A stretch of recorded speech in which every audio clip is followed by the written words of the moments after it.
want to speak, there's a little person icon on your microphone here. Just click that person icon, it'll light up red, and then you'll be ready to speak. And that's so that we can make sure that we are recording what you say and are able to take notes afterwards.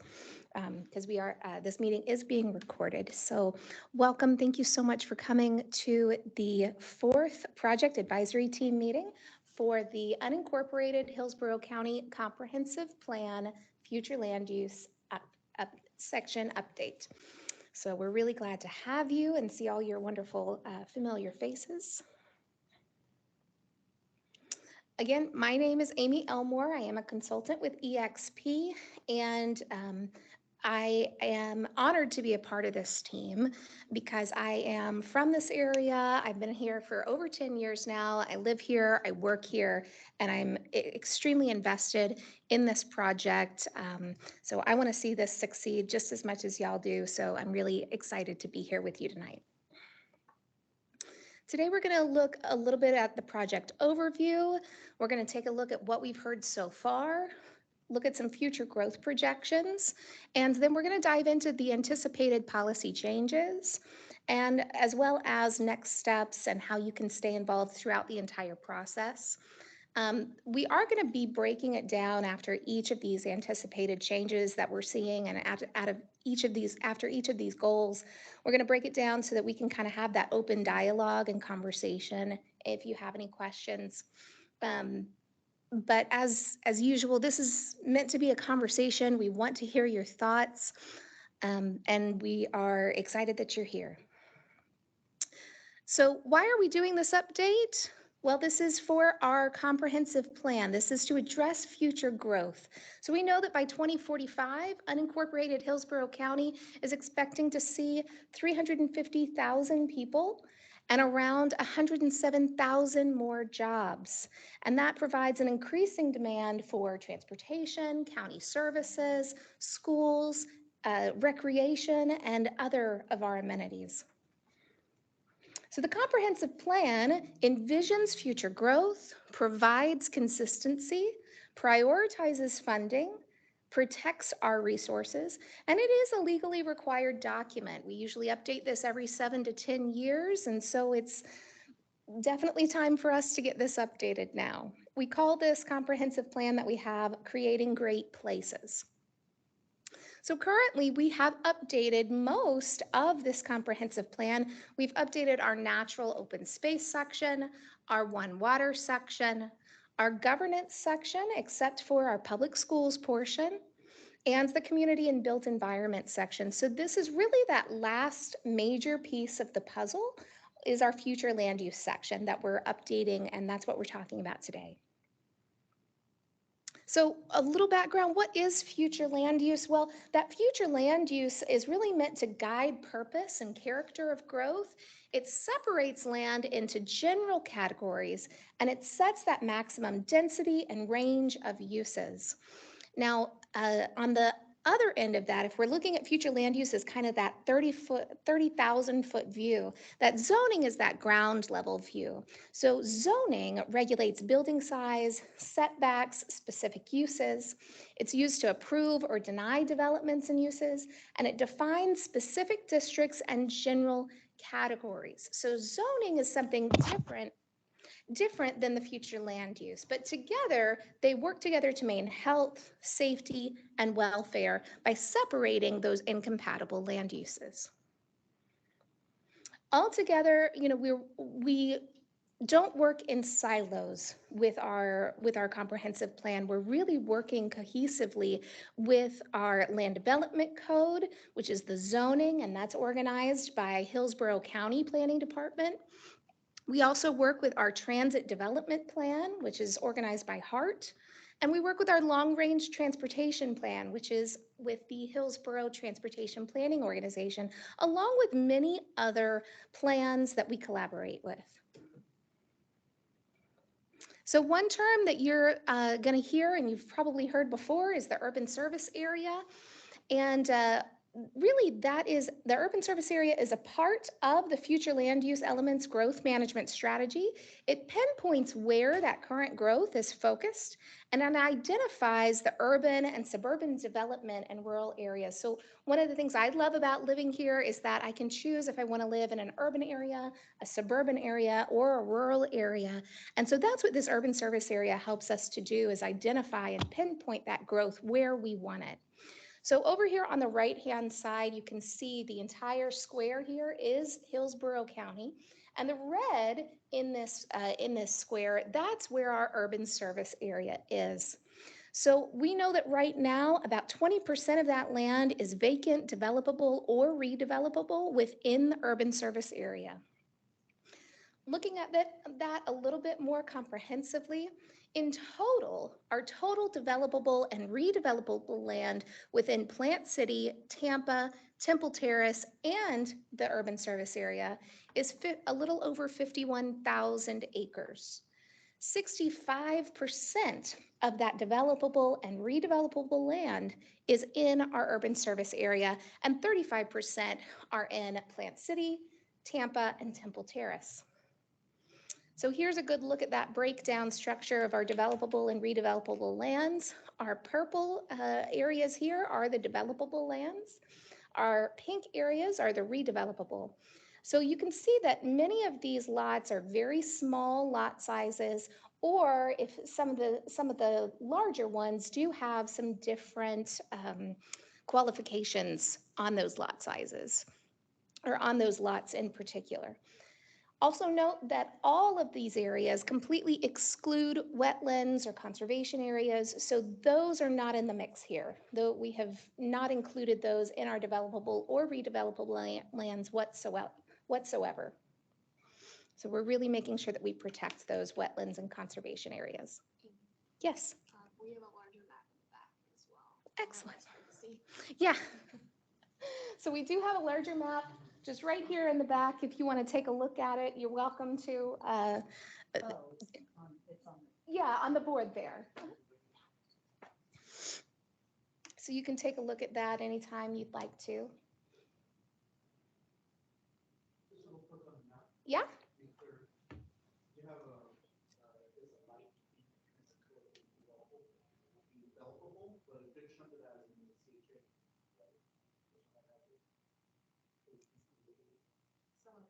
Some of it.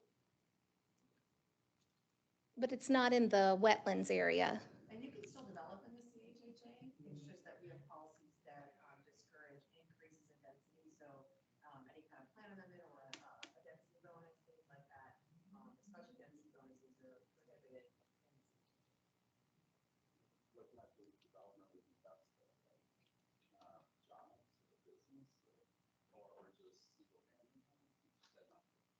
Well, you can have density, whatever is there today, but increasing that is a problem. So if you have residential four in the CHHA, I mean, we have a lot of CHHA in the coastal county.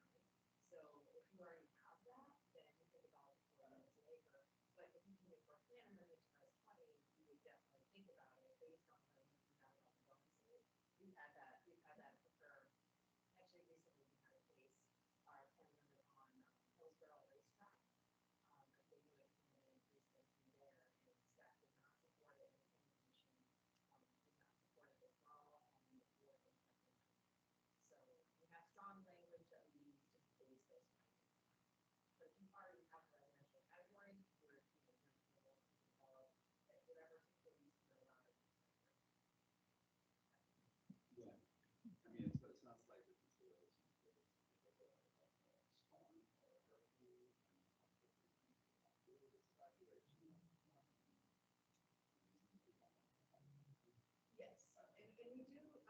know, at the planning commission, I mean, the comprehensive plan covers so many topics, right? I mean, every topic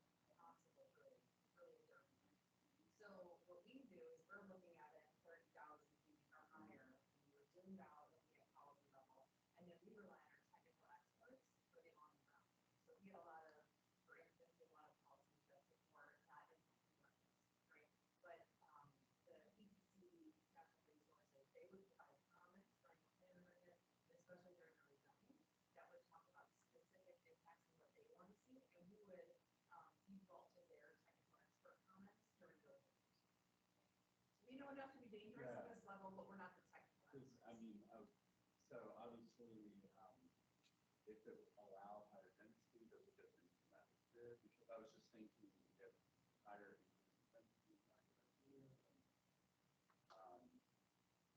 just matching what was, I mean, why wouldn't, since it's density or whatever, just start from zero? You know what I'm saying? At this point, if somebody already has a big industrial board, you can't take away something that's already there. And so just from that kind of structural framework, it's like we have what we have, and a lot of the land use map, and it's my understanding that CHHA came after the fact. So whatever was there, and CHHA was bigger, right? So that just helps more land that's already been established with whatever land use map is available. So we're aware of that conflict, but it's hard to retract once you've already put that option out there. I mean, because like, Ontario Island, I've heard in the past, like, there were ideas that, okay, let's let that go back to me, because it's not worth building on those. That's what I get from it. Right, I think that could be the case if you have a public property, but if the private property, Yeah, I is mean, under private control of someone else. We're not able to say that from our position, but what we can say is that density increases are, right, we don't have policy that supports that. So at least it's something. Yeah, and then temporary homes, like mobile home projects, we don't allow new mobile homes in the coastal high hazard area. For, like you said, the hurricanes and stuff like that. So we do have that policy. If you don't mind just turning your mic on when anyone speaks, Oh, just so yeah. we can hear it for the Oh, recording. sorry. Thank you. Thank you. I wouldn't have thought so much. No, you're good. You're good. Yeah, Joe. I just wanted to ask, would this be the point that we spoke about the urban service area amendments, or are we going to wait till the end till you're done with your presentation? We are going to take a look at that specifically in our goal 1 in just a few slides. So I'll dive a little bit deeper into it. The person. So I think we would just ask if you don't mind waiting to make the comment until we're under the goal that it applies to. I think Okay. that will make more sense to the people listening to this later and Absolutely. for our notes. So Okay. you would want to make your comment that we had discussed previously under goal 1, and Amy's going to get to that shortly. Okay, and then we're going to get to the policies for 2.2 as well? Yes. Okay. Absolutely. So just really quickly, taking a look at what we've heard so far. Some of you have already seen this, so I'll go through this a little bit quicker than usual. So you know that we have done a survey with over 1,800 participants and 5,600 data points. So we've gotten a lot of wonderful data from this survey. And we know that the top 4, bless him, the top 4 priorities that we heard through this survey were to preserve natural areas, have infrastructure and development, maintain agricultural and rural lands, and have a variety of mobility choices. The most important, when we're talking about inward growth, the most important priority was the efficiency of existing infrastructure, which I think, Joe, you pointed out before. We understand that's definitely the most important. And the least important was the variety of housing types, but not by much, as we see here in a little bit more depth. So we know that that is also very important, as well as being close to daily needs and having safe walking and biking. So efficiency of existing infrastructure, definitely our number 1 priority for inward growth. For our outward growth strategies outside the urban service area, we're looking at our most important priority being to minimize the impacts to our environment. And the least important, having access to major highways. Breaking that down a little further, we also know that having infrastructure in place and preservation of rural areas, as well as compatible land uses, are also extremely important. And that minimizing impacts to the environment, definitely the most important here. Yeah. Something I've been thinking about is that in the rural areas, actually the impacts to the environment have already been happening, of course, due to agriculture, runoff. And I don't know, it's just, okay, so mining, phosphate mining, and you know, a lot of that has already devastated our environment. And I know that this might just be me rambling here a little bit, but I think that's definitely something worth throwing in the mix when we don't want housing and that kind of, but we've already destroyed, with agriculture and mining and a lot of these other things and over pumping from the aquifer. So I just wanted to throw that out because we talk about minimizing effects on the environment. I mean, we just need to be more careful overall, whether it's agriculture or urban development. So that's it. Excellent. Yeah, so maybe focusing especially on minimizing future environmental impacts. Excellent. And that's definitely something that we heard with all of the different outreach that we've done here is minimizing future environmental impacts for sure, as much as we're legally allowed to, as much as possible. Maintaining the character of our neighborhoods, as well as using vacant land before expanding, and having residential be closer to daily needs, increase that safety, safe walking and biking, having more affordable housing, and reducing traffic. So we know that that's definitely something that we've really heard a lot of, and that we want to incorporate. I will mention too, all of our comments we're actually putting into a comment matrix, so you can see every comment that we've had, and the responses as well. And that will be publicly available before the board meeting. So we can make sure that you have access to that to make sure that we've accurately heard your comments for sure.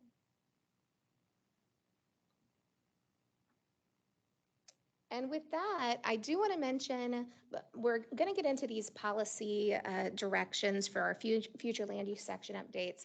But just know that right now we're still in the oven. We're still cooking. This is still a discussion. We haven't put anything in the oven. We're not baked yet.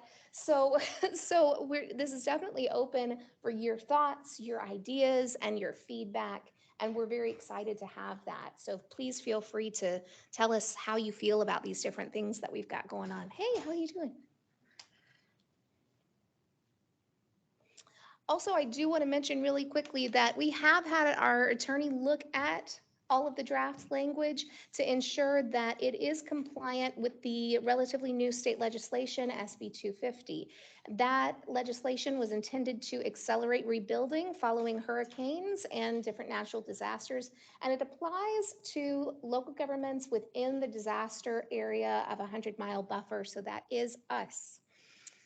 It has local governments under this legislation are not allowed to increase building fees or adopt more restrictive or burdensome procedures to its comprehensive plans or land development regulations. Amy, do you mind if I interrupt you one moment? Absolutely. So this is, that we've had this slide in the presentation for a few different meetings now to explain kind of the origin of where we came from, and maybe if some people weren't seeing as great or big of changes, this is the reason why, because we've had this language.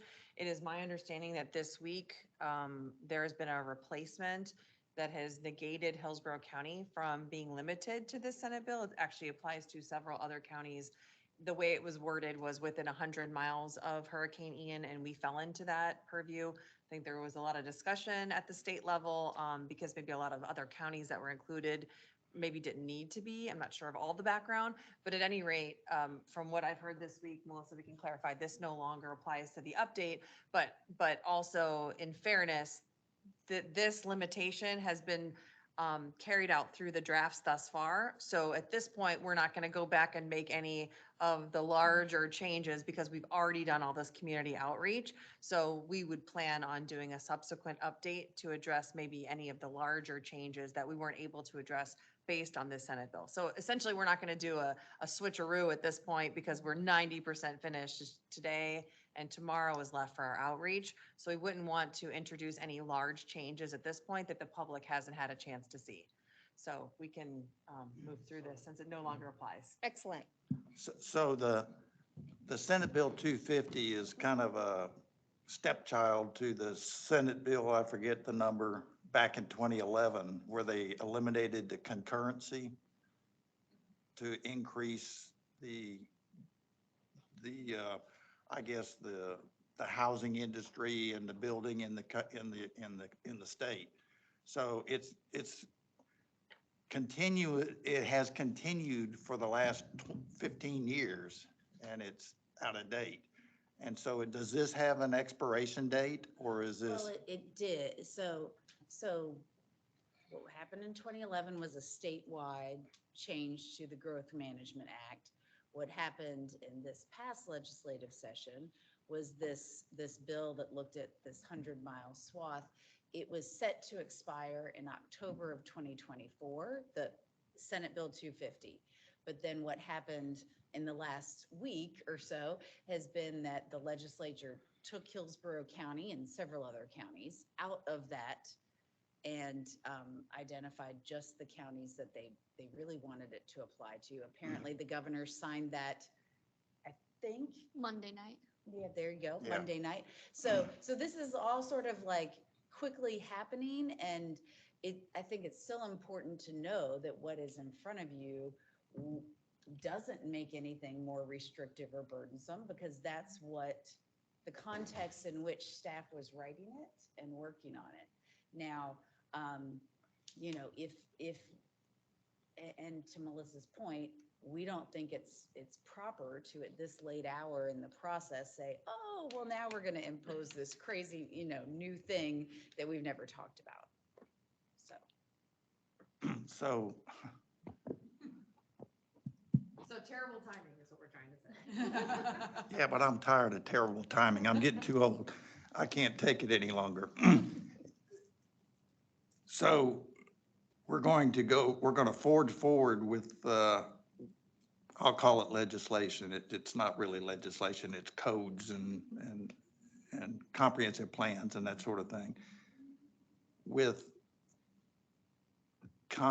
conceptually that was devised with this Senate Bill 250 concept in mind, which doesn't impose additional restrictions on growth, which doesn't impose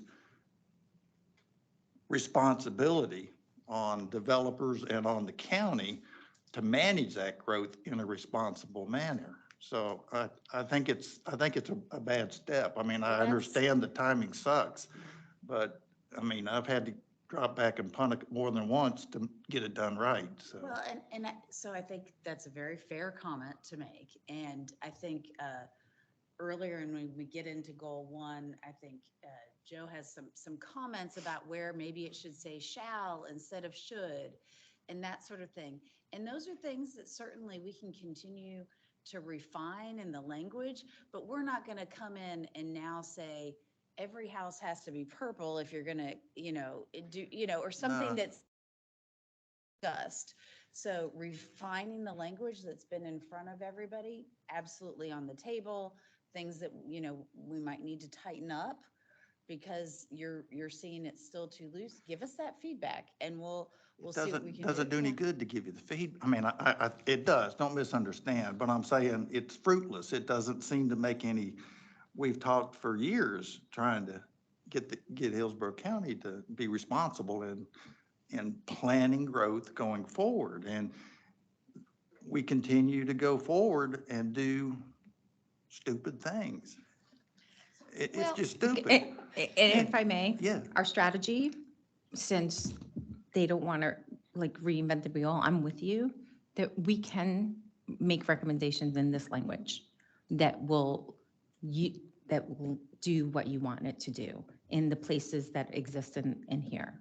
So, you know, I 100% agree with you. Now they gave us the legal ability to add the language. And so what they're saying is they don't want to start from scratch, but this is so comprehensive and so much. A lot, yeah. Let's recommend what you think we should recommend. Yeah, absolutely. And Joe, to your point, I would argue that this is actually really good timing. Because we're not done with this. Like I said, we're not baked. So we do have the ability, while we don't want to, you know, completely remix the batter here, we do have the ability to add some sprinkles on top, right? So we've got some ability to make some changes where I think that we can make some really good impacts. In addition, correct me if I'm wrong, but I believe that this is really, now that we have this change, we can look at this as a first step. You know, like we've said before in some of our other meetings, this comprehensive plan update has not been updated in a long time. So just getting something updated is a huge step here. Yes, and just to give some more background to that, we do have a 2025 sunset where the comp plan has to be updated, which is one of the reasons to forge ahead. But we have 4 plan amendment cycles every year, so it's not as if once we, get this through adoption that it's closed forever. Right. So this is a really good, I think, first step. And now that we've got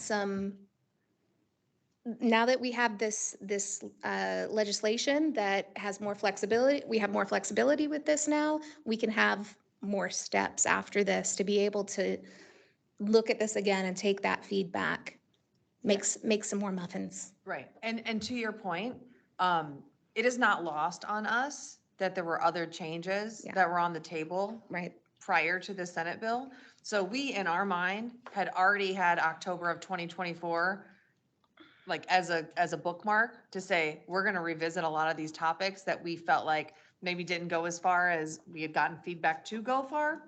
And we as professional planners had wanted to do.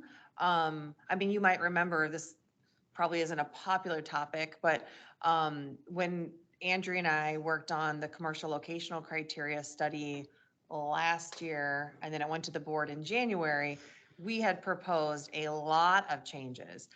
And the board had asked us to go ask to get some more feedback from the public, which we did.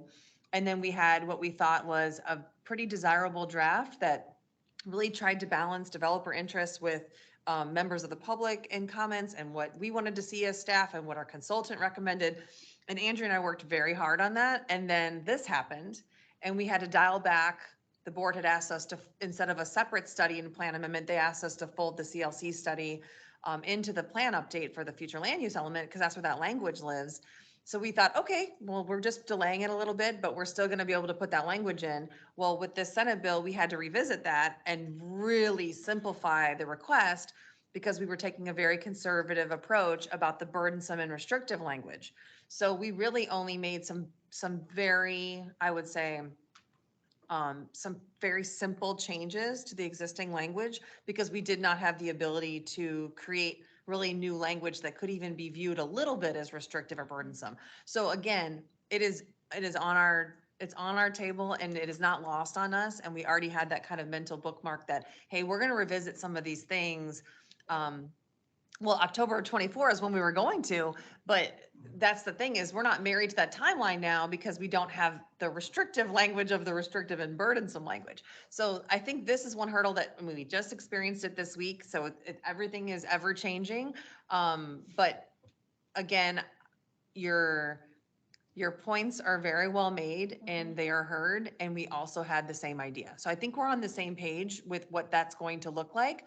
But just with given the horizon timeline and the update, not having an update for so many years that we're trying to advance forward at least a document that is very cleaned up. It's in a much better organized fashion. Duplicative language has been removed.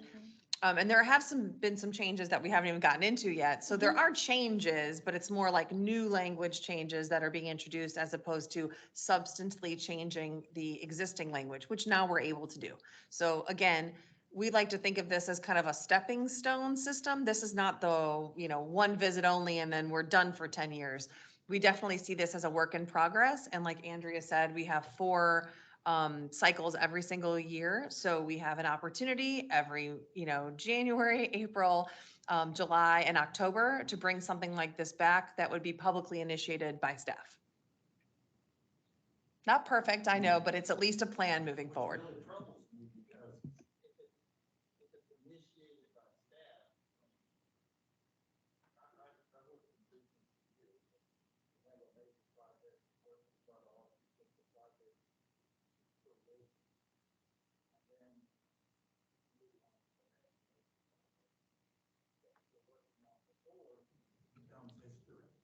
Right. It's not part of your current,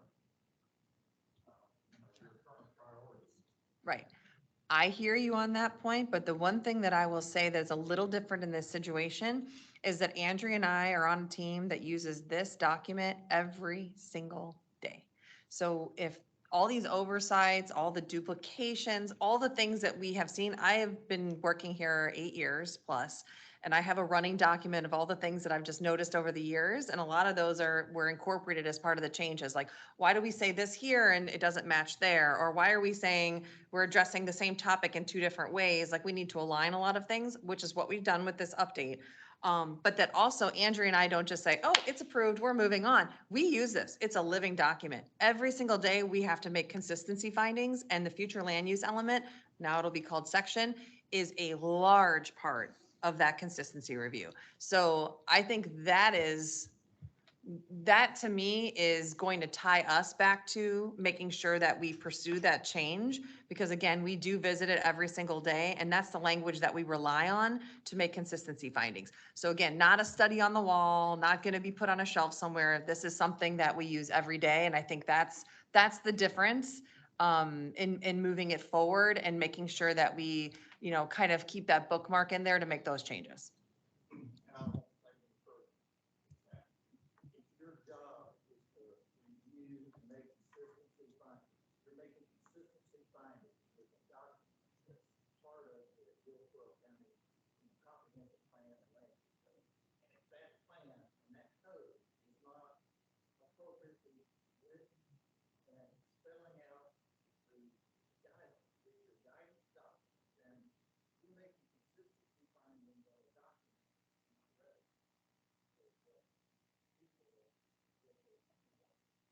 get into it and see what we need to keep changing. Yeah. Before we, because so I don't forget, you had mentioned the plan for the commercial zonings and in neighborhoods. Yes. Right. Why can't we pull that language and add it now?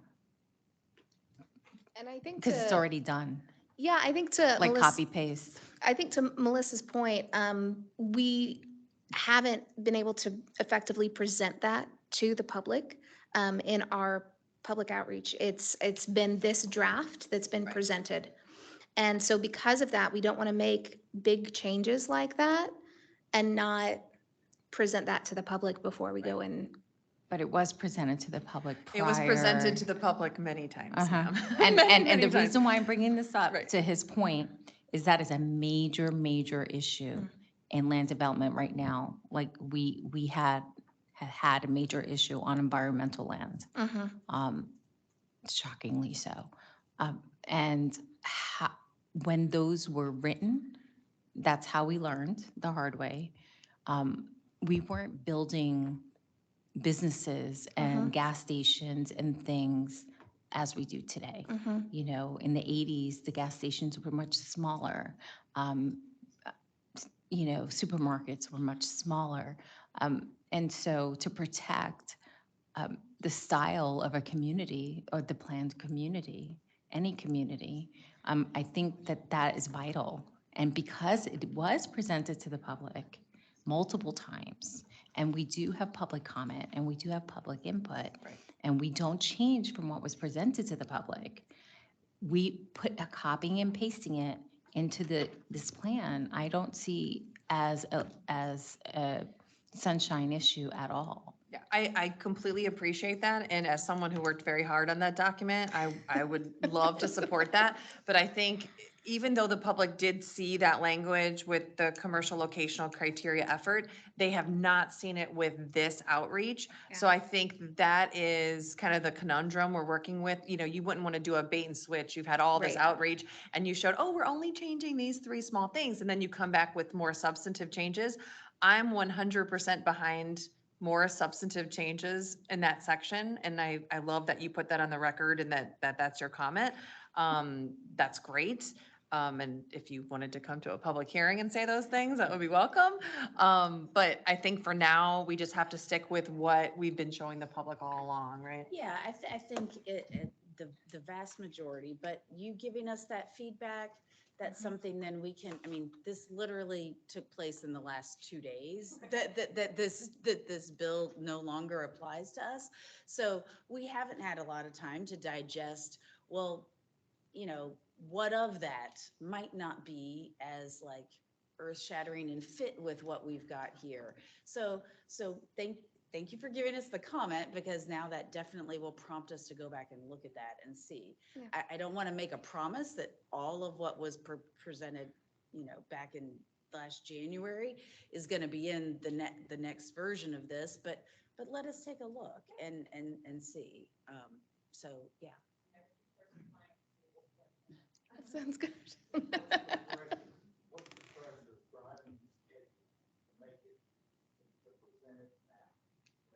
Well, because the comprehensive plan that is in effect today, the future land use section that's in effect today has its horizon date. It was looking out to 2025. And we are required by state law to have a comprehensive plan that looks out to a 20-year horizon. So we need to get this updated.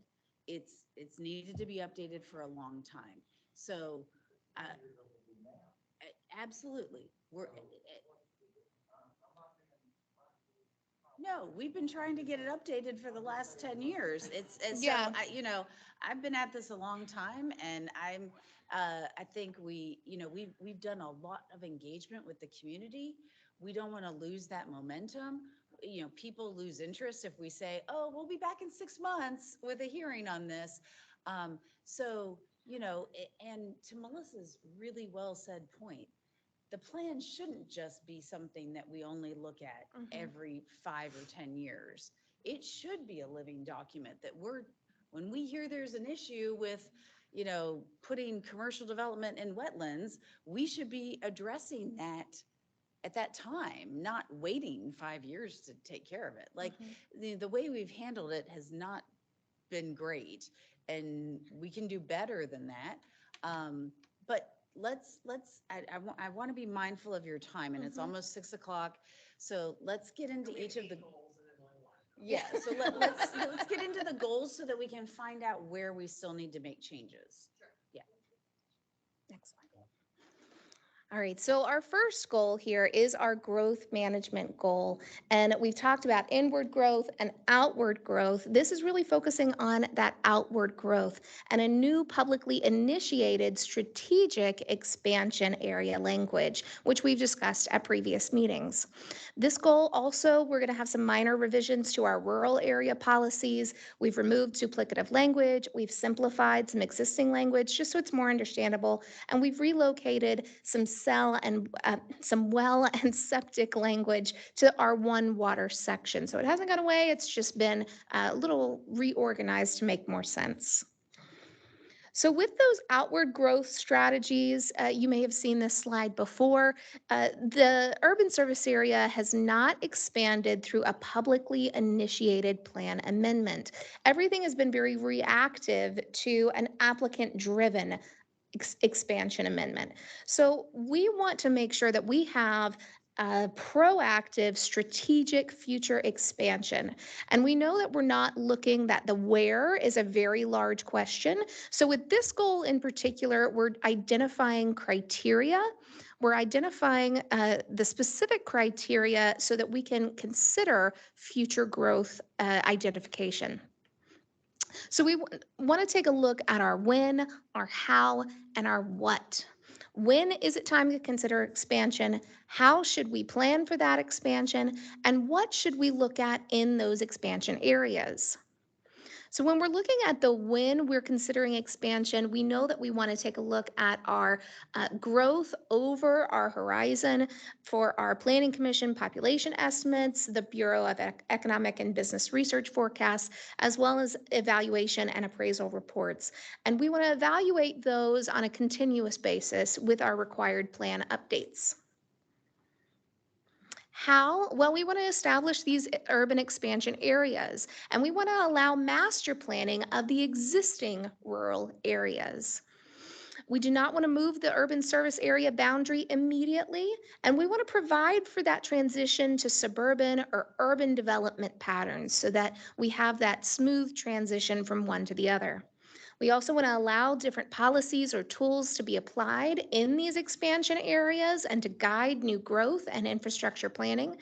And we want to make sure that infrastructure's in place for adequate public facilities. So we know that we might need to look at our capital improvements and make some amendments. And we also want to ensure, we want there to be an urban expansion area master plan. So this master plan will provide a sustainable mixed-use development pattern, identify needed public facilities, and plan for them to be provided timely with new development. It'll also align impact fees, mobility fees, and other tools that will support that growth. It'll explore public-private partnerships for infrastructure and coordinate with external agencies like HART, the EPC, and the school district. It'll consider fiscal impacts to the county and it'll provide access to employment, daily commercial needs, cultural and recreational amenities, as well as community centers. And then through this master plan, we'll be able to really pursue community input and engagement. So with that, I want to let Melissa take it one more time. So I asked Amy if we could, before we turn to questions, I could let you all know about an action that the Board of County Commissioners took today on this topic. So there was a motion as part of the board's regular meeting for, by Commissioner Myers, or an agenda item by Commissioner Myers, asking that staff go ahead and study the geographies that we might consider for expansion and bring something back to the board in March of next year. So Amy just got through saying that we were putting this whole policy framework in place and not talking about the where yet. And the board just told us today, go start looking for the where. So I wanted to be very transparent with you all about that. Nothing, they did not pick any places. They just said, basically, come back with what might be some recommendations for expansion areas. And then the second part of her agenda item and motion was that we explore other ways to get the infrastructure provided. So the board does seem tuned into the issue that we need a different approach to infrastructure being aligned with growth in these new areas. So, and there were some comments. If you want to watch the board meeting, it's on YouTube, and I would go to the end and then work your way back because it was towards the very end of the meeting. So there was some discussion about that, and that they not wanting the infrastructure deficits that are in the current urban service area to be overlooked either. So anyway, just wanted to let y'all know. What meeting was that? That was the Board of County Commissioners regular meeting that was today. Thank you. Yeah. Mm-hmm.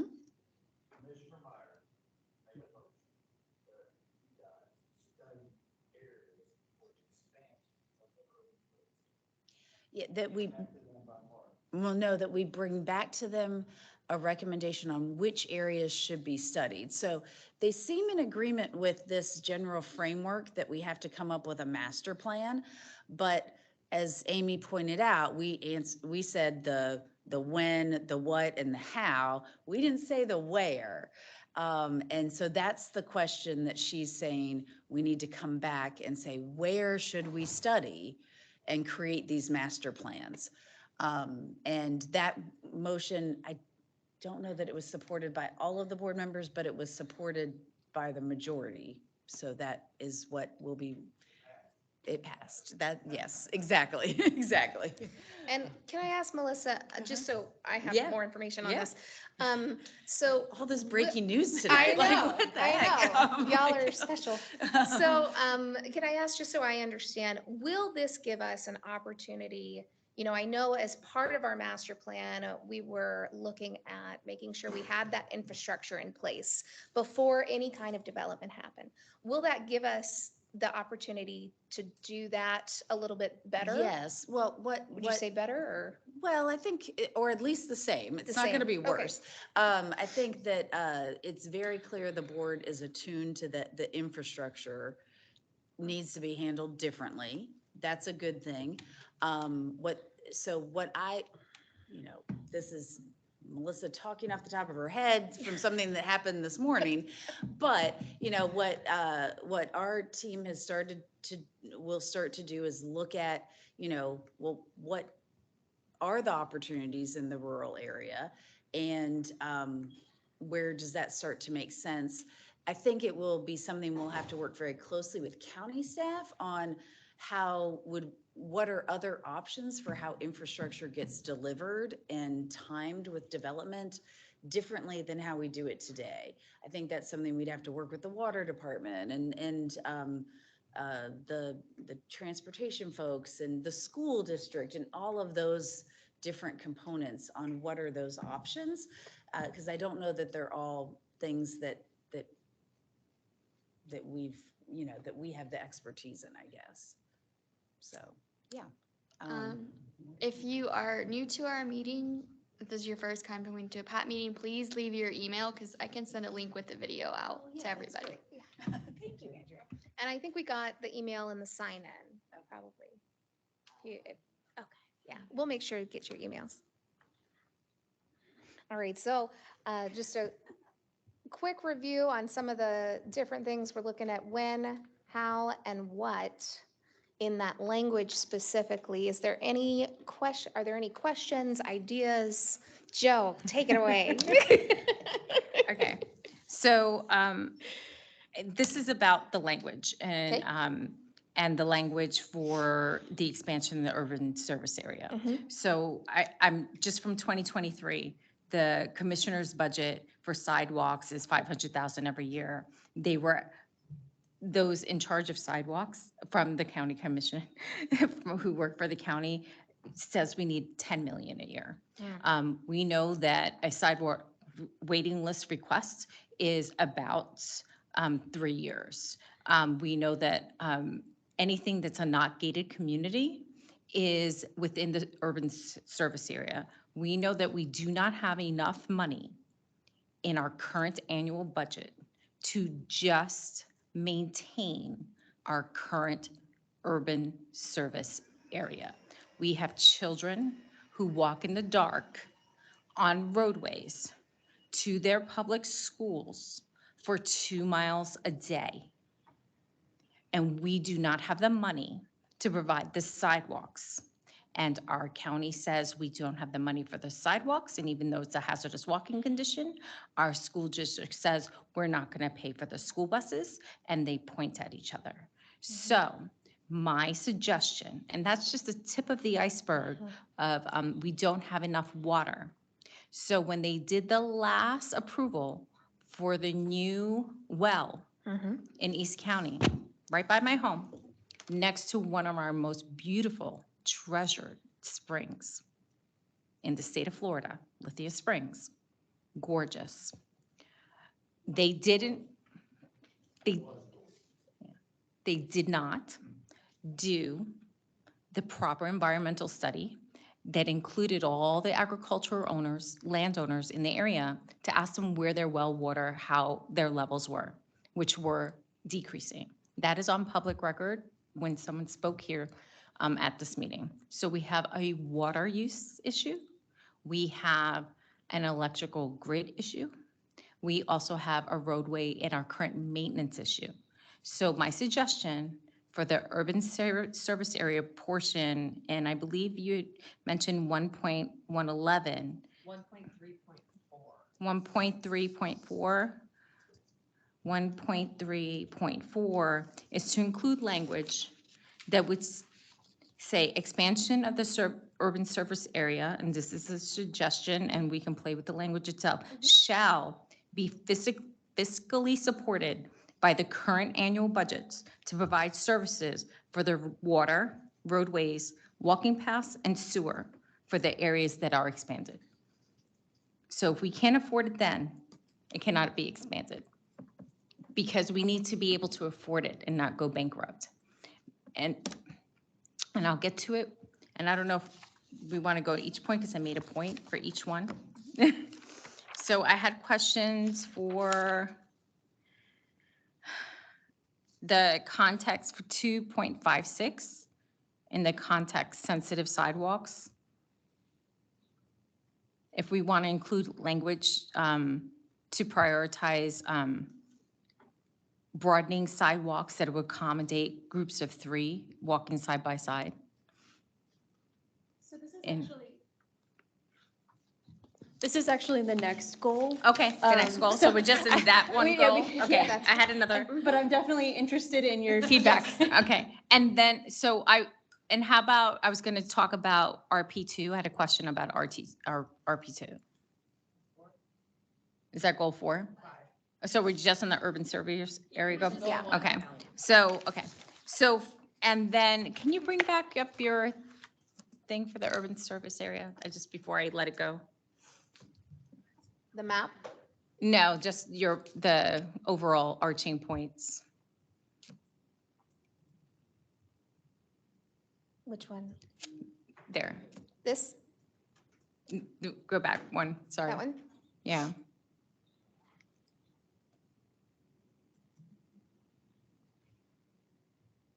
I think that that's my comment for the urban service areas, just to make sure we can pay for the infrastructure at the time that we vote That's right. to expand it. Okay. Because we can't pay just to maintain our current infrastructure. Okay. Nevertheless, the expansion of that infrastructure. Yeah. And I'll get to that later, that we don't have the tax base in the current development that would support that.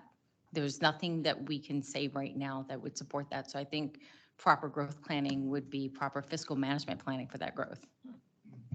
Thank you, Joe. Any other questions for this particular goal? Just, Yeah. I'm awkward at this, but You're anyway, fine, so yeah. basically, it seems to me that, before we expand the urban service area, that we would want to look more at some of these, for the redevelopment, I know it's on the map there earlier, but I don't know that, I don't remember there being depressed places or places that like Citrus Park Mall, for example, that is, dying basically. Anyway, it's not doing very well. I mean, wouldn't that be a key area that would be prime for redevelopment with more density and so forth? I mean, the Veterans Expressway goes right by it. It's in a strategic transportation hub. Yeah, Like and- Carrollwood, Fletcher and Del Mabry, And I like think that area. I think that's part of the kind of the thought of the centers and connections is, really focusing that growth in some of these specific areas that want Right. it and that lend itself to. So we'll get into that in that goal too. Oh, okay. Because Yeah. I was wondering, like, how would we know Carrollwood, for example, Fletcher and Del Mabry, how would we know? Like, can we build in your parking lot? Or I don't know, how does that work? Or Citrus Park, for example, they have that massive parking lot. So there are And how- a couple of ways that we can take a look at that. The first is if there is already planned growth, right? If we already know, okay, this is in the works already, is to have this growth there. But also if we have a community plan that says we've gone out to the community. So in our future land use section, there are 22 community plans. Or in our comprehensive plan, there's 22 different community plans that are specific. Because we're the ones that have to. Yeah. Okay, like community plans like Citrus Park and Yeah, Carrollwood yeah. and all So, those yeah, places. so Okay. we actually go out and we update those.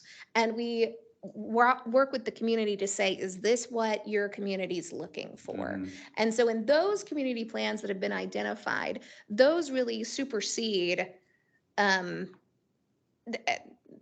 our work here. So we're able to focus on some of the ways that we know, okay, this community wants this growth in this area or that area is through those community plans as well.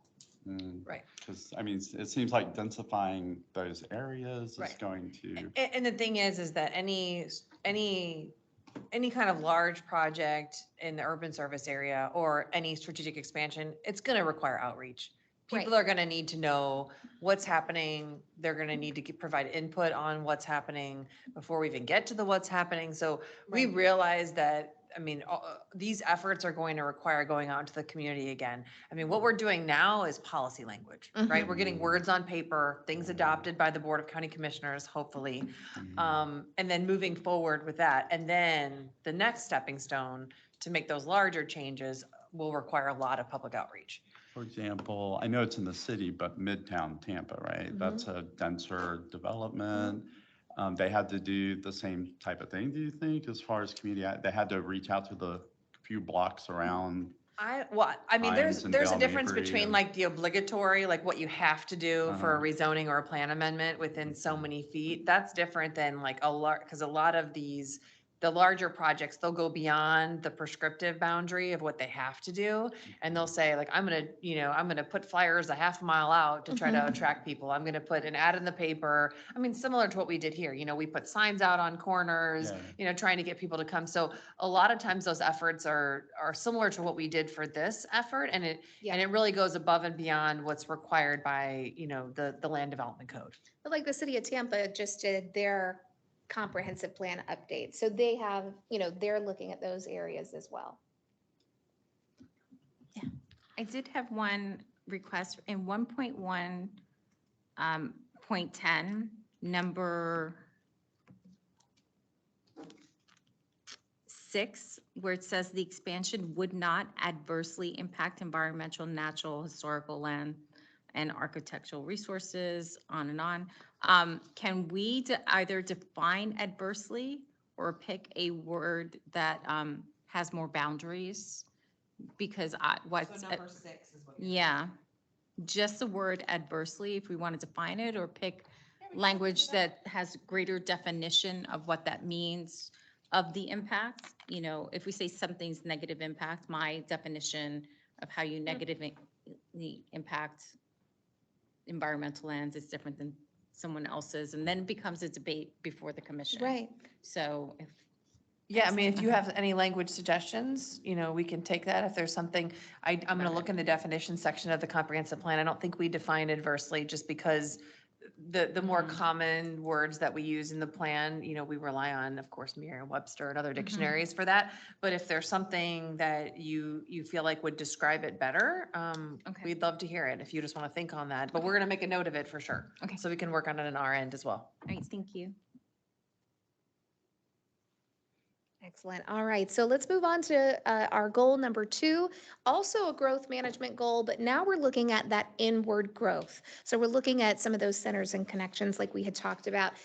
We have added a future land use categories table, and this has our future land use categories, the maximum density and intensities, and the typical uses all in one table, so it's really easy to identify.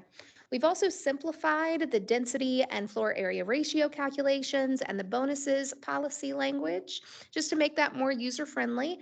And we've added the new centers and connections language, which I'll get into in a minute. We've also provided updated transfer development rights pilot program and designated some receiving areas to make that more implementable, as well as to guide companion land development code amendments. We do have some upcoming language on congregate living facilities based on board direction. So I don't think we have that quite yet. We're still in progress with that. Yeah. So our. Can you define congregate living facilities for me and the whole public? So I am not a land development code expert because I leave that to our experts in development services, but the way that I've experienced them through rezonings is they are things like life care treatment facilities, assisted living facilities, things like that. We recently had a plan amendment come before the board in the rural area, and the way the density, there's a conversion rate, not to get too in the weeds on this, but there's a conversion rate for certain types of congregate living facilities. So for instance, if you're an assisted living facility, I'm sorry, a community residential home, that there's some kind of licensure with that. So then there's a conversion rate in the land development code, and the comprehensive plan enables that conversion rate. And one is able to request up to 5 beds per dwelling unit. So if you have residential 4, then that's 20 beds per acre, right? Because it's a conversion of 4 times 5. And then like life care treatment facilities, again, I know enough just to be a little bit dangerous. They're not licensed in the same way, is my understanding. So their conversion rate is only 2.5 beds per dwelling unit. But the board saw this plan amendment. There was I can't remember if it was a companion rezoning or if it was just a rezoning. I think it was a companion rezoning. That they wanted more opportunities for senior living in not just the urban service area, but also the rural area. So they ended up approving that plan amendment. And from our perspective, we did not find that consistent because it's an increase in density, period. There's nothing mirroring that particular use, but for the rezoning, which they could come back and ask for a different rezoning at some stage. So we just had a different view of that procedurally. But the board really, they directed us based on that plan amendment to find some other way to make it easier to have congregate living facilities, assisted living facilities, things like that, so that we do have a place for people to age in place. So is that language in this plan? No, we're working on it. It literally just happened like 2 weeks ago. So that's So- gonna be a separate meeting and a separate public discussion? It will be part of the public hearing when we present this to the board, because we've already done the workshops. But yes, we will be presenting it, and it will be highlighted as a change because it is definitely something we will be adding since all of the outreach. But again, it's more directed, so we are going to address it in this, and our plan is to address it with this update. And we're still working on what that means or what the best method, because again, we want to encourage that type of housing, but we also don't want to have residential 9 in the rural area, because that doesn't make sense. But if you have an assisted living facility in the rural area, that makes sense. So we're trying to figure out that's the end goal, and then working backwards to see what the best way, how to address that with the language and moving that forward. But again, that's in the nascent stage at this point. Can you possibly put out like a public comment, like you did with the question and answers, just for that portion? Because I can tell you right now, I have a comment, and I'm sure you have a comment, as far as rural lands is concerned with the facilities like that, because it's not just elderly living facilities. We have mental health facilities. We have, disabled transitioning facilities. Those are all really great facilities, but they should be in line with, and I know it says it elsewhere in the language, but unless you put it together, it becomes a dispute for local residents and landowners. So if we can include language that it's in line with the local area aesthetics and way of life, so we don't get a 6-story facility where we get a 2-story or a 1-story, ranch, environmental facility, however the community is. Sure. Different areas of Plant City are different. Right. Some it's much more rural and some is much more suburban. So, that's my only comment. I don't know if you have more comments. Yeah. Well, on if you don't mind, Joe, if I've just kind of addressed that really quick before the next comment, if there is another one. We currently have, it's policy 17.1 in the current plan, and it's going to be a long uphill battle for me to memorize all these new numbers, by the way. I'm always going to call this 17.1.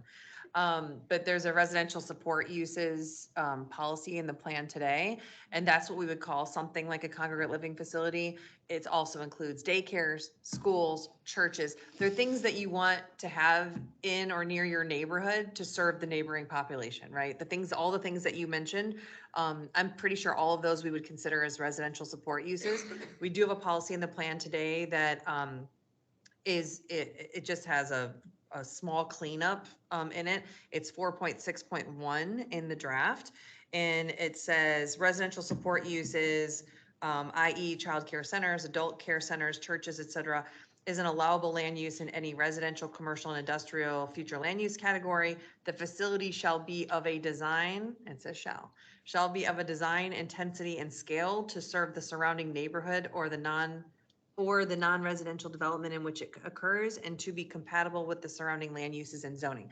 So we have that today, but I do hear your point that if we're going to have some new language, maybe we can echo some of that in the place where we end up putting the new language. And this may be, I've seen it in the other area, and then, I'm gonna say the wrong word because I can't think of it right now, the total lands, I think that's density, like the total land scope that it could be. The density is the dwelling units per acre. Okay. And then intensity is the floor area ratio, so something That's non-residential. it. So Okay. does that language include the floor ratio? Well, typically, Intensity? that's one of the things we're exploring right now, because the way that the congregate living facilities, the assisted living facilities and life care treatment facilities are viewed today, it is with a density calculation because of the conversion rate. But we're also talking about, well, if it was viewed from a floor area ratio standpoint, because the beds don't, I mean, if a building is 20 beds or 200 beds, I mean, I don't know what that looks like as a lay person walking by or driving by. I'm guessing 20 is going to be a lot smaller scale, of course. But you know what I'm saying? If it's 200 or 250, how would you know the difference? But if you have a floor area ratio cap and the building was, limited to 10,000 square feet, I'm just pulling that number out of nowhere. No research has been done on that. But if you have that number, then you're locked in. You're like, okay, I know what that building looks like. Like that looks like a CVS.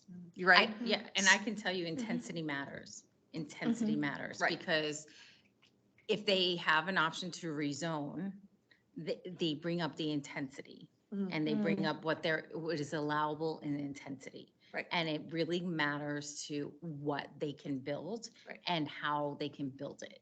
And so I think that calculation along with density matters. And that's just my personal experience. I don't know if any of you have had different experiences. And one thing, I mean, I don't know if someone's not going to like what I have to say on this end of the table, but I think because there's some interest about this language and we're not able to show it to you because we haven't even crafted it yet. And it's so new, we're kind of pivoting a little bit, but I think we could commit to sending an email out to this larger group of people, not just the PAT people, like everyone who signed up for the outreach, like we've done with everything else. Like, here's the draft, here's the clean version, and send it out and be like, hey, here's some new language. We're running it by the board, and then people can email in or send their comments on that draft language. I mean, it's going to be very small draft language because it's just one topic, thankfully. But we do need to do some research on it still. So I think we can commit to sending that back out to the group to get some opinions. Thank you. I really, really You're welcome. appreciate that. Sorry, Andrea. Did you just commit to do that? I did. I mean, And I'm on the record because this is being recorded, Bill. I'm pretty sure it was already in the schedule to send an email out, so Okay. it's all good. I'm acting like I. All right, perfect. So let's move on to our centers and connections. This is part of still goal 2. And really this focuses on expanding choices for living and getting around. And this is kind of what we were hitting at a little bit earlier. So it's expanding the housing opportunities, looking at the centers and corridors that are coordinated with our community plans and our major intersections especially. And that encourages pedestrian-friendly development, really highlighting that safety element as well. This allows for a bonus in density or intensity to the next land use category. So this would be an optional and incentive-based bonus, especially based on design. So we would want design that's focused on making sure people can get around, have more walkability, more livability, and more proximity to their daily needs. Yeah. Do you have a map of the current zoning around the centers and connections that are, I guess, the current map of those centers and connections so that we know which of these are going to apply where within? But Next I slide. mean, no, I see the Yeah, not map the zoning. for where I the see what you're centers and saying. connections are, but overlaying that with where Res 35 is and Res 9 is and things like Yeah. that. So we do have a vision mapping tool. I may have sent you the link previously, but if we can send that out maybe in the email that Yeah. Andrea is sending out as a follow-up. That doesn't have, it has existing land use and it actually has all of the jurisdictions' future land use. So it would have Hillsborough County future land use. I don't know that we have Yeah, it should have all of what you're looking for that you can overlay on top of that, along with other layers of interest. Like I know this group has mentioned ELAP, that's on there as well. And I would just add that the framework mapping tool that Katrina is referencing will not have the zoning on it. It will just have the future land use designation. Because when someone's going to take advantage of this incentive, because it's not a requirement, it's a bonus, so it's an extra, they would need to come in and do a rezoning. So it would go through the whole process, be reviewed by agencies, get a consistency finding from planning commission staff, go to the zoning hearing master, and then go to the board. So it would be part of the overall process. Because something that's already entitled today wouldn't already have this bonus because it's new. So they would need to go back through that formal process to take advantage of it. And I do want to mention really quickly, so this is the current centers and connections map that we've identified. There's also a larger version of this in the back as well, if you want to take a closer look. And you can see here the circles, the purple circles are those centers and the connections are in pink.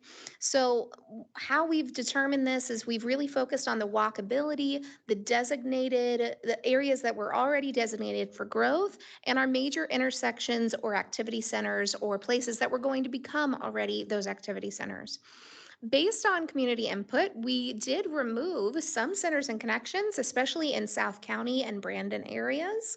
We tightened the buffer of these connections to focus growth in the desirable places, and we added some centers and connections in our university area. Based on our survey comments, we received an overwhelming amount of want for those centers and connections in those areas. Yes.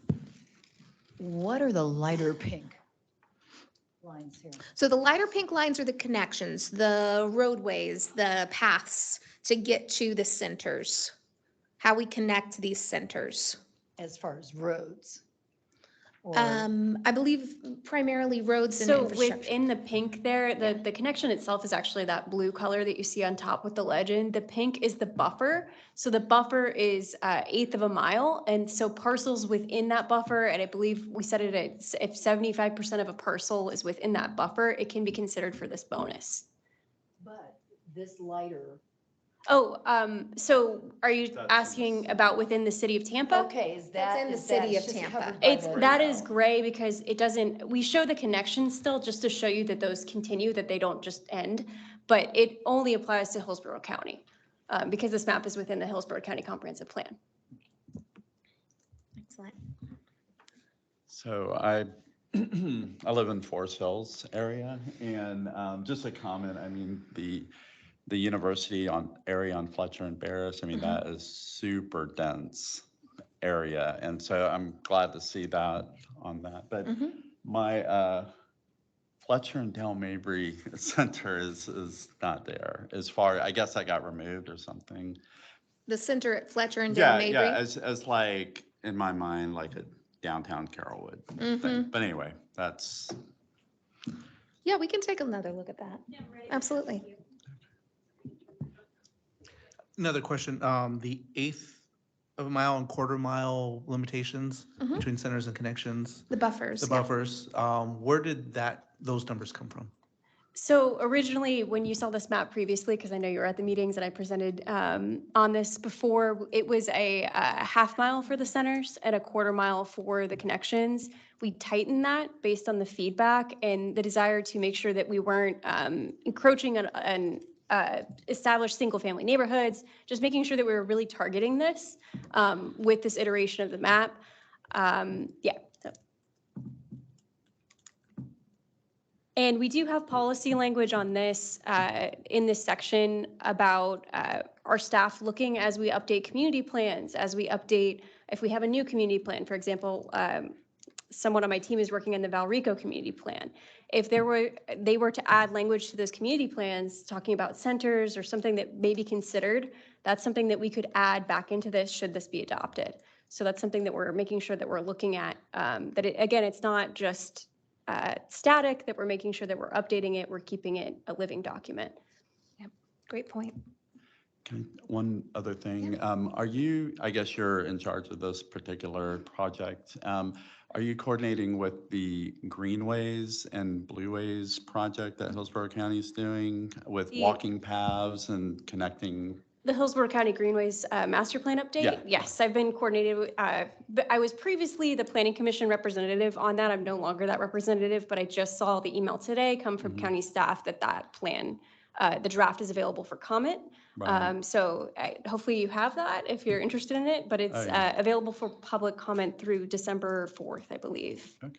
Because I But yes. mean, because, you know, a lot of people are going to be not just using cars, but Mhm. biking Yes, and so- walking through these town center. Yeah, so a town lot center of the type language areas. that we have in here, so we give away, we don't want to give away this density and not get anything in return, right? So part of this and the language, we have design components. So to say that if you are going to take advantage of this bonus, that you have to do certain things.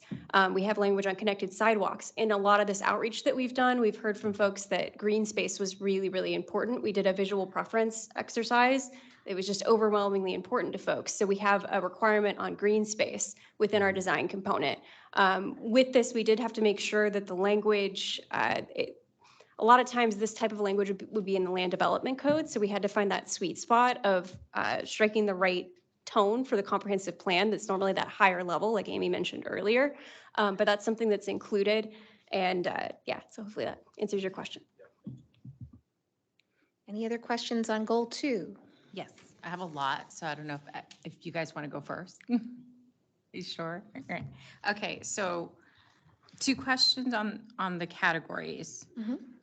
For RP2 for Waimoma Village, it appears that the square footage and requirements for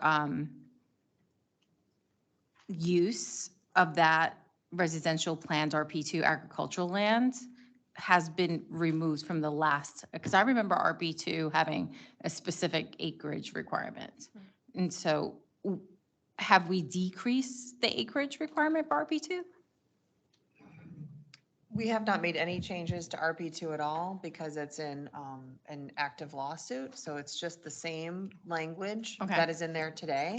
If something has changed, that must have been like an oversight or some kind of, cut and paste error. But if you want to show me where it is, we Yeah. can take a look at it. I have to go back to when I pulled it originally okay. for RP2, and I just know But I'll look at RP2 really it's well. the chart.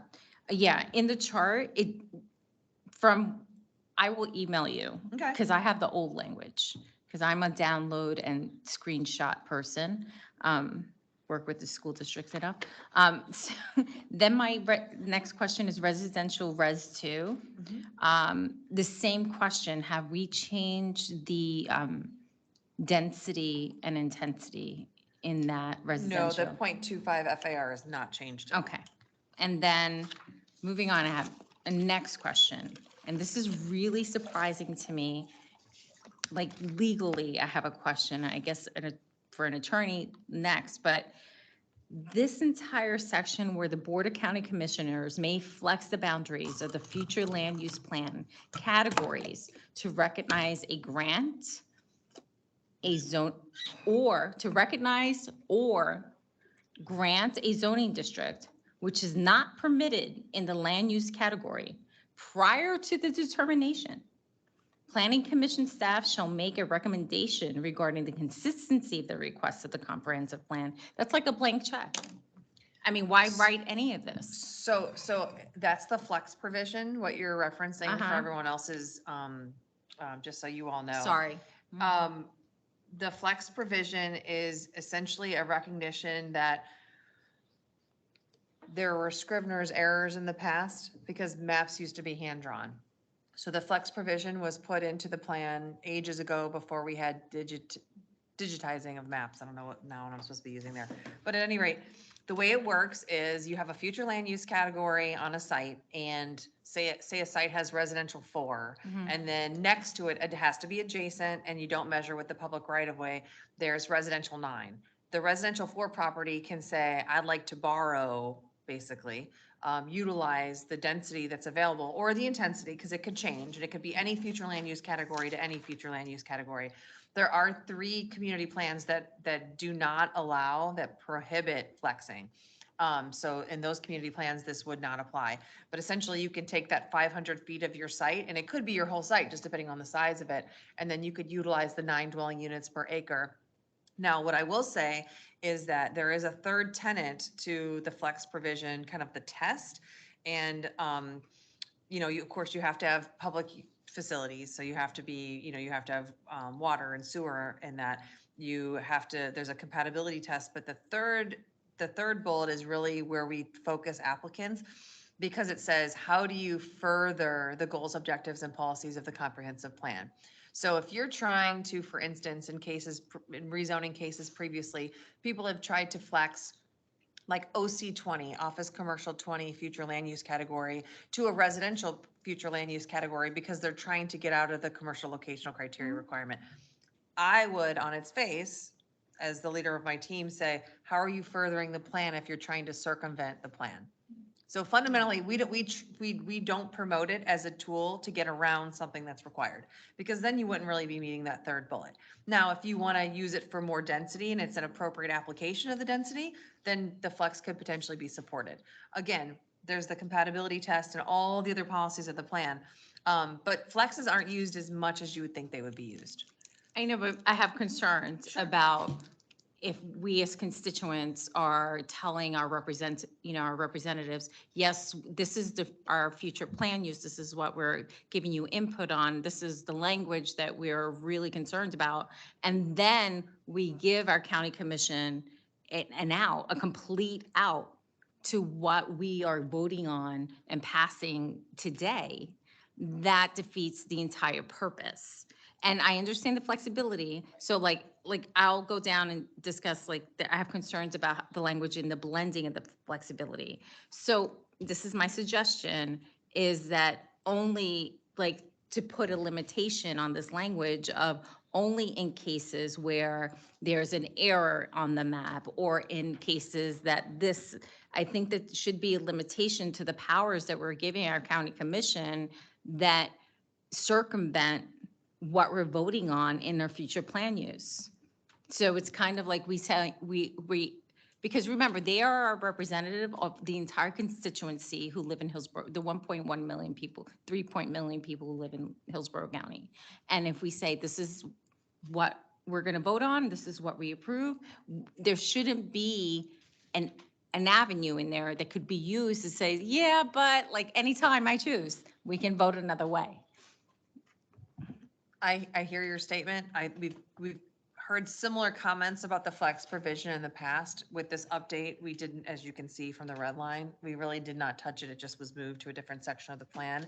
And that was mostly based on Senate Bill 250. We hadn't planned on making any grand revisions to that. I do hear what you're saying, but I just wanted to remind you that it really is only the first 500 feet. You can't flex forever. So if your site's 40 acres, 500 feet is only going to get you so far of whatever is adjacent to you. And again, that third tenet of the flex, having to further the plan, I think that stops a lot of flexes from really occurring, or at least from being supported by staff. But your comments are very valid, and I think a lot of people would agree with you. And it's just a little bit of language recommendation, but it's up to everyone else. Then on the blending, on 2.25, it's 225. Can we clarify which categories within the service, urban service area can be blended? Like we say rural, then the category in the urban service area can. Yes. So can we clarify which ones? Will be any. Do we want to leave it any? And that's a kind of a question. There's so many different, there's planned communities, there's villages, there's. The policy that Joe is referencing, 2.2.5, just allows for if a subject site has multiple future land use categories. So because we actually, you see this more often than you would think. A subject property could have res 4, res 6, and then like it could have OC 20 or something. So what you do is you take the actual acreage of the site that is designated as those, we have that, all the GIS layers, so we can run that data. So there's 2 acres of OC 20, then that gets 40 units, right? 2 times 20 can be considered for that from a residential perspective. I'm trying to keep this clean. And then you would do the multiplication for the other acreages for the residential 4 and the residential 6. You add them together, but it just means that you don't have to put those 40 units of OC 20 on the 2 acres of OC 20. You can put it on the res 4 piece. You can spread it out, is what it's saying.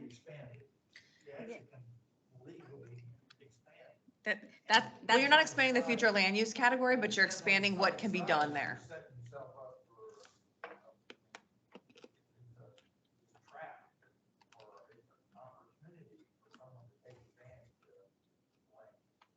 And the issue, and I'm 100% agreement, I'm catching it because I see it. The issue is that when you blend like a planned community and then take one little piece of like a RP2 or one, and then you do that, you're actually changing the nature of the community that's next to it. And it's a danger to some of the community members. And I think this is really important for a lot of people to understand. When we change density, we're changing traffic flow, we're changing design, and that has an impact on the daily lives of our community members. When congestion goes up, crash rates go up. When we don't have infrastructure and we don't have emergency services that can get to our people, this has real life consequences that when we're doing future planning, if they can do that manipulation by picking up those 10 acres or, because I see it, it's happening around me, then we need to clean the language. It's just kind of, we can mix this and this, but not that and that. And it's just a concern that has, not because I'm being nitpicky, No, I it's just understand. because it has that real life consequence if we don't plan well. Right, but just to be clear, the blending just allows the same number of units that would be allowed in OC 20. They just, within a parcel, within a subject property, it could include 5 parcels. But within a planned development rezoning, for instance, it just allows the same density to be spread out a little bit further instead of intensified in that 2 acre pocket. Does that make sense? It does make sense. Okay. It's still, I mean, I understand the concept, Okay. but I still agree with Joe. Okay. It's a major concern because if I have 1,000 acres and in that 1,000 acres, there's a 10 acre parcel that's got the high density and I can spread, I can change. Maybe it's a 20 or 30 acres because it would have to be a large enough parcel to impact the rest, a large parcel. But you can, as a developer, you could purchase surrounding land and then take that one small pocket that had the high density and expand and change the nature of that community from, 4 dwelling units per acre to technically 8 or 10 dwelling units per acre. I hear you on that, but I would just say that there's already the future land use category that would allow more dwelling units is already there on that subject property. So it's unlike flexing where you're pulling it from somewhere else. It's already there. You're just saying that the 2 acres that are OC 20, you don't have to put those 40 units there. You could spread them out a little bit throughout your subject property. That just provides a little bit of flexibility for housing types and things like that too. And so you're not concentrating all 40 of those units in a pod, because then I would even say on the flip side, you could be looking at apartments then, because that's their only option instead of them doing townhomes. So I think you could have the opposite in if you change that language, you would want to think through how you did it, because you could have the opposite effect if you didn't have the blending. Or maybe the action item is find some good control language that gets added. Okay. Okay. Yeah. Maintain the community, surrounding community. Mm-hmm. Like something about compatibility and development pattern, compatibility. I something love like that. that. Yeah. It's a great idea. Now, I will say, and I'm so sorry, we've got 15 minutes left. And Come we're on, on Amy, goal come two. on. So I do want to get through the rest of the goals, just so I can at least present them to you. And then with whatever time we have left, we'll definitely be able to take a look, dive deeper. And again, we're here, we're not going anywhere. So if you want to come in and have a conversation with us, if you want, if you want to go, I don't know, I'll meet you for coffee. What do you, whatever you want to do. We So, have business cards over here too. We have business If you cards. don't already have our Perfect. emails. So yeah, I think you probably do. But oh,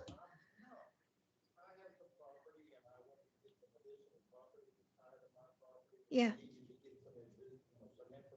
I cannot come to this county center, I cannot come down here and meet with county planner and talk through my plan. Because you want me to do everything virtually. You won't make an appointment, you won't let me come down and talk to the planner and determine how to get, how to. Well, Bill, I think you're talking about development services. Right, Oh, but that, okay. we're totally separate Yeah. agencies. Let me just go on record. Right. Well, Bill, If you want to meet in person, Bill, we can certainly do that. I mean, we'd Yeah. have to coordinate it with our in-office days, but I hear you on the virtual stuff. I mean, that's why we like to do yeah, these in-person in-person, meetings. yeah. I find much more valuable, to be honest. You can't come down and talk to a person, that's not. Well, what I could, oh, well, go ahead. Can I just, the planning commission has staff in this building every day of the week who will help answer questions, meet with folks. So, and if you want to, I don't know what development services policy is. I'm not in charge of them. But if you ask to set up a meeting about a potential rezoning and ask, we will facilitate coordinating that with development services and it be in person. Don't be sorry at all. You're good. You're good. Yeah. All right, so we're going to move quickly through the rest of these so that I can make sure that I present everything to you. So for our goal 3 for community context, we've combined our compatibility and community planning sections. We have moved 3 economically disadvantaged group element policies, and we have minor revisions to cultural and historic preservation to reflect the current programs that we have. So really just a lot of different updates and kind of some reorganization here. For goal 4, we have that's our development goal, and we have some clarifications to our mixed use and land use suitability language. For example, we're now stating the types of uses that qualify for mixed uses, as before the future land use was silent on that fact. And we've also updated our transit-oriented development section and our commercial locational criteria sections, which I'll go into in just a moment. And then we've updated our airports and port sections so that it's consistent with the Tampa International and our ports. So for our transit-oriented development, this policy is a current policy that we have, and we're clarifying this existing language. The policy will apply within a half-mile radius of proposed stations or fixed guideway transit. This may allow increased density or intensity in exchange for designs that promote access to multiple mobility options, include affordable housing, and include mixed uses to keep those necessary services in close proximity to residences. So really this entire element is with the purpose to connect people to opportunity. Fowler Avenue continues to be studied as a possible facility for transit-oriented development in the future. For our commercial locational criteria revisions, we currently have limited changes due to public input, board direction, and the changes in statute that we mentioned previously. So our context classification map, we are adding that, and we're putting that in addition to our 2040 cost affordable map. So this may consider some commercial at some intersections, if applicable, but the compatibility and the community plan policies would have to be in place to do so. In addition, we're adding a neighborhood mixed use 6 category that permits commercial activities without permitting high density development. So this is especially useful if we have a mom and pop coffee shop that wants to open up, that sort of thing. And then we also have some clarity in the community plan language, additional language that applications for commercial uses are subject to community plan language. And I'm going to keep on going because we've only got a few minutes left. So goal 5 is our agricultural goal. There are minor revisions to reflect our current programs. There are no changes to planned village policies or to adoption, child care and community, and planned environmental community 1/2. This is in coordination with Agricultural Economic Development Council, Farm Bureau, and Soil and Water Conservation District.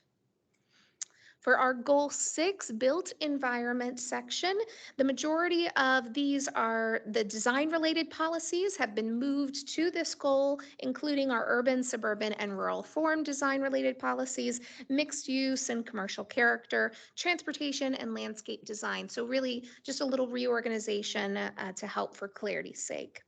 Clarified and simplified some language, removed duplicative policies.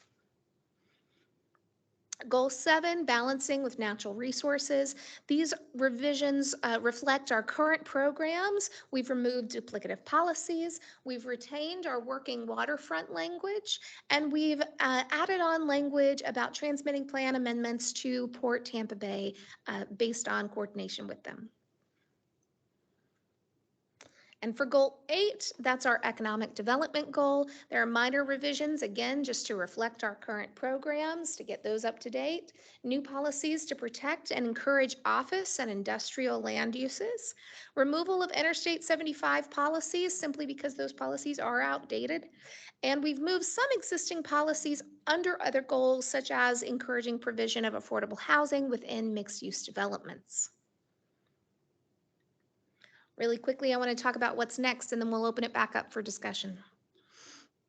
So we have today's meeting. We are going to have another meeting tomorrow where we're presenting the same information. It is going to be virtual. Sorry, Bill. So we have that virtual option for folks who weren't able to make it tonight, or if you just want to hear this all again because you really like me, I'll be online tomorrow at 12 o'clock. And we also have our public hearings with the Planning Commission up on November 13th and January 6th. So we just had that one. You can let us know any kind of feedback through our comment forms. On our project page, there's a forum.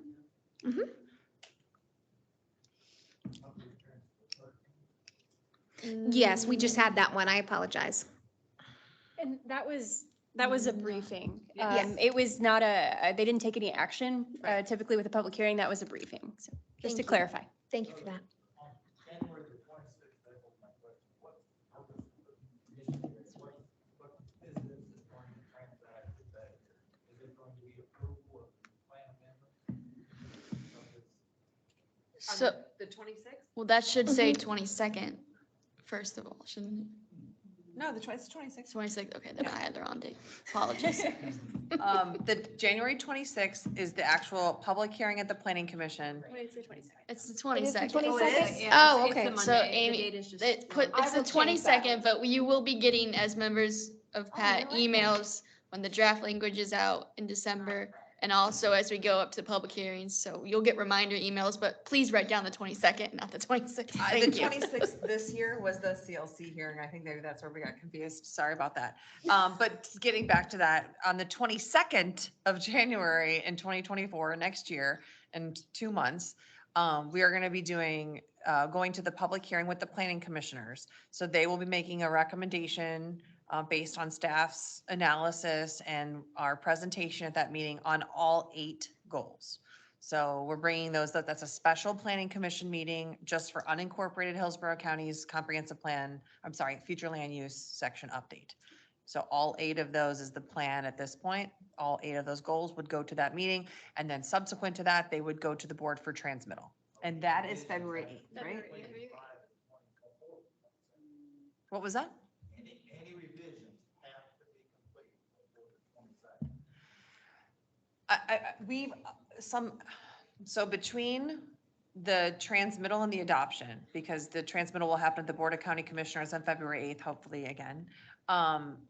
We have in the past, like I know WVR2 and RP2, there were some minor changes made between transmittal and adoption. So, I mean, that's something that you could anticipate is some minor things the board says, we'll transmit this, but I want to see this, this, and this changed, or come back with, streamline some language. So we could see something to that effect. But at this point, we would see that the language would be finalized before the January 26th public hearing, but for input from, 22nd. I'm sorry, 22nd, I'm sorry. the 22nd, 26th is just 22nd. staring at me, Stop. The 22nd, sorry, thank you for that. But correct me if I'm wrong, the planning commission can ask for changes as well. Yes, they most So- certainly can. And then after that, then it's in that window if there's changes that the commissioners ask along the way. And then do we get like a 10-day, we get the 10-day notice or 5-day notice before the board that will get the actual document? The final packets document? usually, this year, they've been going out a week in advance, but next year, we're going to be trying to get them out 9 days in advance of the Board of County Commissioner meeting. Just so we have it all in preparation for the commissioner briefings. We've been kind of against the wall this year, and schedule-wise, 9 just will work better. So we're gonna try to, that just means we have to get our stuff done earlier, so it's also a little bit of a challenge. We're gonna try to work out the kinks. But I think to your point about if at the planning commission meeting on January 22nd, they would like to see some changes, I think at that point, we would need direction from them and probably our executive director on, are those changes major? Do we need to come back to the planning commissioners and continue it? Or do we need to make those changes before the board? Do they want to see them again? Those will all be kind of pivoting things that we'll be kind of experiencing live and figuring out. But yes, it is possible for things to change in one way or another, but we will of course be as transparent as possible. You will transmit to this group prior to the 22nd. Yes. Yes. We plan on having it out 10 days to you all before the meeting. So that Before the planning commission meeting, we plan on sending out the planning commission packet. So that would be January 12th. it won't be the Right. day before, is my question. No, January No. 12th is when our plan is to send it out to the group. So 10 days before the planning commission. Now that's that's earlier than typical. But then for the board, for the transmittal, we're just, as a regular change, we're trying to make that out 9 days in advance. So from a constituent's perspective, this is what I'll say at a public hearing for the public to know, if anybody ever watches this, who knows?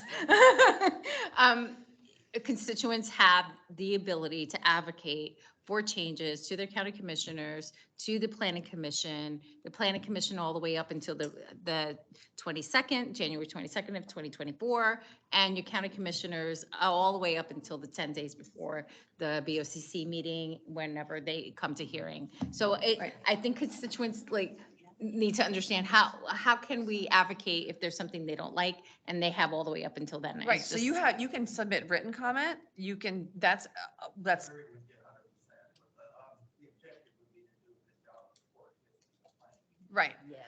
Right, but we'll have a comment section as part of this that will compile all the comments from all of these meetings. It's gonna be a very large packet, so please do not print it, if you don't mind. But they'll have public testimony at those meetings. So of course, you are all welcome, tell your friends, you're all welcome to come to the planning commission meeting on January 22nd, and then again on February 8th, if you have a strong opinion about something, if you're supportive about something, they would want to hear it. It's cute. I've gone to those. 22nd. Yeah. 5:30. Yeah, and I just wanted to share with you all that the Board of County Commissioners this year, or coming year in 2024, is trying something where they're going to have their public hearings on the second Thursday of the month. So if for some reason something got moved from February 8th, it would go to March 7th. And if it was March 7th, then it goes to April, whatever the second Thursday is. But every month, they're trying to have them more standardized on the second Thursday for things that are related to land use hearings, either comp plan amendments or land development code amendments. So just if you want to mark your calendar for the whole year, All right, with that, I think we are out of time. Again, please let us know if you have any comments. We are happy to talk with you. Did you want to talk about the utilities today? can do it real quick if Real people quick. want to stay. This isn't separate from the land use update. There has been some concern raised to us primarily from the Environmental Protection Commission about the impact of septic tanks on the environment. And so they've been working with us on some policy changes to the One Water section of the comprehensive plan about how and when water and sewer lines can be extended into the rural area. So and essentially adding in an option that it could be extended if there was an environmental hazard. In addition to, right now, there's one if it's a public health hazard, like the the wells have gone bad and it's bad water, then there are some places like in Thenona-Sassa where there's an existing water line because people's wells had gone bad. It was near a landfill. It's a whole thing. So anyway, there are some things like that that have, that are current exemptions, and this would be adding in one about environmental hazards. And at the same time, we are looking at maintaining and strengthening our policy that makes it clear that having water and sewer is not a justification for a land use change. It doesn't mean you get more density. It just is, it's meant to serve that same rural level of density. So that's just as information. It's going to, this language is posted on our website, the proposed amendment. There are a couple of things that we're still working through in terms of revising that draft language to make sure that it is tight, in particular on that aspect about the not causing more density than what should be in the rural area, because that's really important to us. So that you may see some revisions, but it is scheduled, that one is scheduled to go to the Planning Commission on their January 8th, I think it is, hearing, if I'm remembering the calendar right. It's 2 weeks prior to the 22nd, so 8th, yeah. So we wanted, since we had you all here, to just inform you about it, be transparent about it. And again, if you do have any, if you got comments, if you have questions, if you want to talk to us, please let us know. We want to talk with you. We want to hear your ideas more. And here is our contact information on the screen. You can find all of these resources at planhillsboro.org/HC land use. And I think Andrea's also got a few things that she's going to be emailing out to you based on our conversation today.